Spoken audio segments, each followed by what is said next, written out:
আসসালামু আলাইকুম। ব্যাংকে টাকা রেখে ধনী হওয়া যায় না, এটা কিন্তু আমরা সবাই জানি।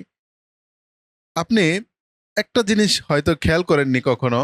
আপনি যখন একটা ব্যাংকের লোন নিতে যাবেন, লোন নিতে আপনার যত ডকুমেন্টস এর প্রয়োজন হবে বা যতটা সময় লাগবে, পক্ষান্তরে আপনি যখন একটা ডিপোজিট করতে যাবেন অথবা ফিক্সড ডিপোজিট করতে যাবেন অথবা ডিপিএস করতে যাবেন টাকা জমানোর জন্য, তখন কিন্তু আপনাকে এত বেশি সময় দিতে হবে না অথবা এত বেশি ডকুমেন্টের প্রয়োজন হবে না।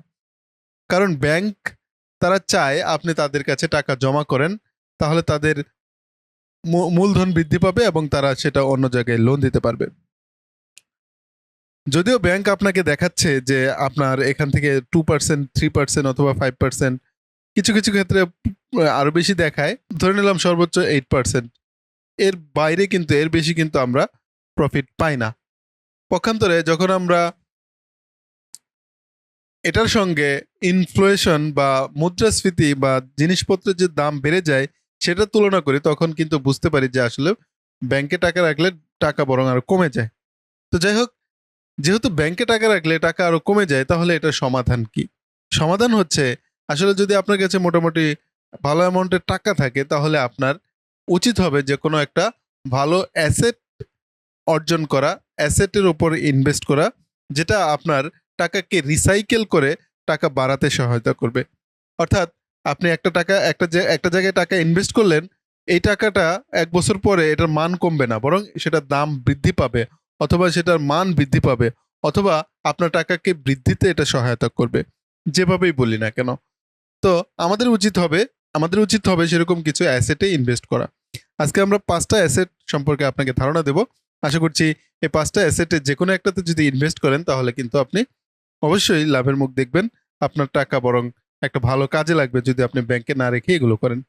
১ম টা হচ্ছে রিয়েল এস্টেটে ইনভেস্টমেন্ট।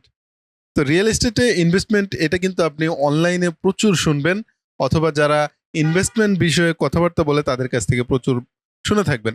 তো অনেক সময় আমরা রিয়েল এস্টেট বলতে বড় বড় দালান তৈরি করে এগুলোই কি বুঝি, কিন্তু আমরা কিন্তু এটাকে আরো সহজভাবে বলতে পারি। সেটা হচ্ছে যে যদি আপনার কাছে পর্যাপ্ত টাকা থাকে, তাহলে আপনি একটা জমি কিনে রাখতে পারেন। সেটা একদম প্রপারে হতে হবে তেমনটা নয়। আপনার কাছে যেমন টাকা আছে সেই টাকা দিয়ে আপনি যেখানে জমি পান সেখানে কিনে রাখুন। কারণ আমাদের বাংলাদেশের প্রেক্ষাপটে আপনি যদি একদম মফস্বল এলাকায়ও জমি কিনেন, এটা ১ বছর পরে এটার দাম বৃদ্ধি পাবে। আর যদি আপনার কাছে পর্যাপ্ত টাকা থাকে, তাহলে আপনি একটু বাজার সাইটে অথবা ডিস্ট্রিক্ট এরিয়াতে, মানে সদর এরিয়াতে অথবা আপনি শহর এরিয়াতে জমি কিনে সেখানে বিল্ডিং করে রেন্ট দিতে পারেন অথবা ভাড়া দিতে পারেন। বছর বছর কিন্তু বাসা ভাড়া বৃদ্ধি পায়। আবার আপনি যে বিল্ডিংটা তৈরি করলেন, সেই বিল্ডিং এরও দাম বৃদ্ধি পাবে। প্লাস আপনি যেখানে জমিটা নিয়ে বিল্ডিং করেছেন সেই জমিরও দাম বৃদ্ধি পাবে। অর্থাৎ সব দিকেই জিনিসের দাম বৃদ্ধি পাচ্ছে। আবার যখন আপনার মুদ্রাস্ফীতি হচ্ছে, তাতেও কিন্তু আপনার কোনো সমস্যা হচ্ছে না। ফলে আমরা ব্যাংকে টাকা না রেখে যদি আমরা রিয়েল এস্টেটে ইনভেস্টমেন্ট করতে পারি, তাহলে এটা কিন্তু সোনায় সোহাগা হয়ে যাচ্ছে। দ্বিতীয় হচ্ছে আপনার মেটালে ইনভেস্টমেন্ট। মেটাল বলতে আমি বোঝাচ্ছি গোল্ড। আপনি এখন বর্তমান সময়ে সোনার যে দাম, আপনার গত ১০ বছর আগে সোনার দাম কিন্তু অনেক কম ছিল। বর্তমানে এই স্বর্ণের দাম কিন্তু অনেক বেশি বৃদ্ধি পেয়েছে। তো এভাবে করে আপনার দিন যত যাবে ততই কিন্তু গোল্ডের দাম বৃদ্ধি পাবে। সো আপনি যদি একটা ভালো ইনভেস্টমেন্টের উপায় খোঁজেন, তাহলে আমি বলবো আপনি গোল্ডে ইনভেস্টমেন্ট করতে পারেন। এটা নিঃসন্দেহে আপনার সম্পদ বাড়াতে সহায়তা করবে। এদিক সেদিক টাকা নষ্ট না করে আমার মনে হয় এটা করাই উচিত হবে।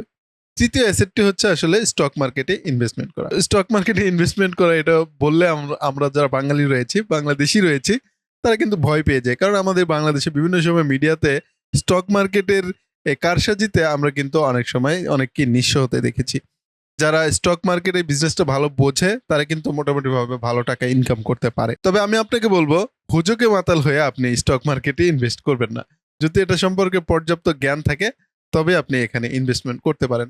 তবে অনেকেই বলে যে লং টার্ম ইনভেস্টমেন্ট বলতে একটা কথা রয়েছে, সেটা যদি করা যায় তাহলে দেখা যায় যে অনেক ক্ষেত্রে স্টক মার্কেটে প্রফিট হয়। যারা স্টক মার্কেট সম্পর্কে জানেন না, তাদেরকে একটু বলে রাখি।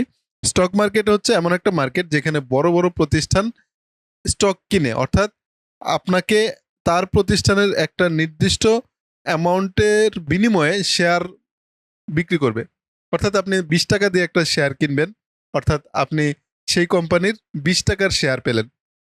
এভাবে যদি আপনি ধরেন ১,০০,০০০ টাকা তাদের কোম্পানিকে দিলেন, আপনি ১,০০,০০০ টাকার একটা নির্দিষ্ট অ্যামাউন্টের শেয়ার আপনি সেই কোম্পানির মালিক হলেন। এভাবে করে আপনি বিভিন্ন কোম্পানির মালিক হতে পারেন। হলে পরে সেই কোম্পানি যদি ব্যবসায় লস করে তাহলে আপনারও সেখানে লসের ভাগ নিতে হবে। আর যদি সেই কোম্পানি ব্যবসায় লাভ করে তাহলে আপনাকেও তারা লাভ দেবে। এই হচ্ছে ব্যাপার। তো এভাবে করে আপনি কিন্তু বিভিন্ন স্টক মার্কেটে ইনভেস্টমেন্ট করতে পারেন। চতুর্থ অ্যাসেটটা হচ্ছে social media follower. Social media follower এত বেশি পাওয়ারফুল, সেটা আসলে বলার নেই নতুন করে। এখন বর্তমান এই যুগে এসে যার যত বেশি সোশ্যাল মিডিয়াতে ফলোয়ার রয়েছে তার ইনকামের পরিমাণটা তত বেশি, এটা আমরা সবাই জানি। আপনি দেখবেন যে ভাইরাল হয়েছে সে কিন্তু ভালো টাকা ইনকাম করছে। যার প্রচুর ফ্যান ফলোয়ার রয়েছে সে কিন্তু সমাজে বিভিন্নভাবে টাকা পয়সার মালিক হচ্ছে। আপনি ফেসবুক বলেন, ইউটিউব বলেন, ইনস্টাগ্রাম বলেন, এগুলোতে যত বেশি ফলোয়ার বাড়বে তত বেশি তার ইনকাম বাড়বে। সো যদি আপনি একটা ভালো অ্যাসেট অর্জন করতে চান তাহলে আমি বলবো আপনি এই সোশ্যাল মিডিয়া প্ল্যাটফর্মে নিজের নিজের উপস্থিতিকে জানান দিতে থাকুন। হয়তো বা প্রথম অবস্থায় আপনার তেমন একটা ফলোয়ার হবে না। ধীরে ধীরে আপনি যখন কন্টিনিউয়াসলি কাজ করতে থাকবেন একটা সময় যে এখানে ভালো ফ্যান ফলোয়ার তৈরি হবে এবং সেটা আপনাকে অনেক বেশি হেল্প করবে। বলা যেতে পারে আপনি ফ্রি টাকা পাবেন এইসব জায়গা থেকে। এরপর আমাদের পঞ্চম অ্যাসেট বা ইনভেস্টমেন্টের জায়গা হচ্ছে বিজনেস। তো যদি আপনার কাছে ভালো টাকা থাকে তাহলে আপনি একটা বিজনেস শুরু করতে পারেন। বিজনেস থেকে আসলে ভালো অর্থ উপার্জন করা সম্ভব। অনেকেই বলে যে চাকরি করে কখনো ধনী হওয়া যায় না। সবাই বলে যে বিজনেস করলে আসলে ধনী হওয়া যায়, প্রচুর টাকা পয়সার মালিক হওয়া যায়। পৃথিবীতে যারা অনেক টাকা পয়সার মালিক হয়েছে তারা আসলে বিজনেস করেই টাকা পয়সার মালিক হয়েছে। তো যেহেতু এখন বিজনেসের কথা বলে ফেললাম, অনেকেই বলবেন ভাইয়া বিজনেস করতে তো অনেক টাকা লাগে, এত টাকা আমি কোথায় পাবো? তো তাদেরকে বলি আসলে বিজনেস করতে এত টাকা লাগে না। আপনি আপনার যতটুকু সক্ষমতা রয়েছে তার উপর ভিত্তি করে আপনি একটা ব্যবসা খুঁজে বের করুন যে আমার কাছে ৫,০০০ টাকা আছে বা আমার কাছে ২০,০০০ টাকা আছে। ২০,০০০ টাকা দিয়ে আসলে আমি কি ব্যবসা করতে পারি? আপনি নিজে একটু এনালাইসিস করুন, ঘাটাঘাটি করুন, একটু চতুর্দিকে খেয়াল করুন, দেখবেন যে আপনি একটা বিজনেস আইডিয়া পেয়ে যাবেন। যদি আপনার নাকে লজ্জা থাকে তাহলে হয়তোবা আপনি ব্যবসা করতে পারবেন না। কারণ কম টাকার ব্যবসা আপনার তো করতে প্রেস্টিজে বাজবে। যদি আপনার প্রেস্টিজে না বাজে তাহলে কিন্তু আপনি করতে পারবেন। এই কম টাকার ব্যবসাটাই একটা সময় আপনাকে প্রচুর টাকার মালিক বানিয়ে দেবে। সো আমি বলবো যদি আপনার বিজনেস করার ইচ্ছা থাকে তাহলে ছোট্ট থেকেই শুরু করতে পারেন। ছোট থেকে শুরু করে তারপরে যখন এক্সপেরিয়েন্স বা অভিজ্ঞতা অর্জন হবে তখন আপনি এটাকে হিউজ বা বড় পরিসরে করতে পারবেন। আপনার সম্পদকে সঠিকভাবে ব্যবহার করতে পারবেন।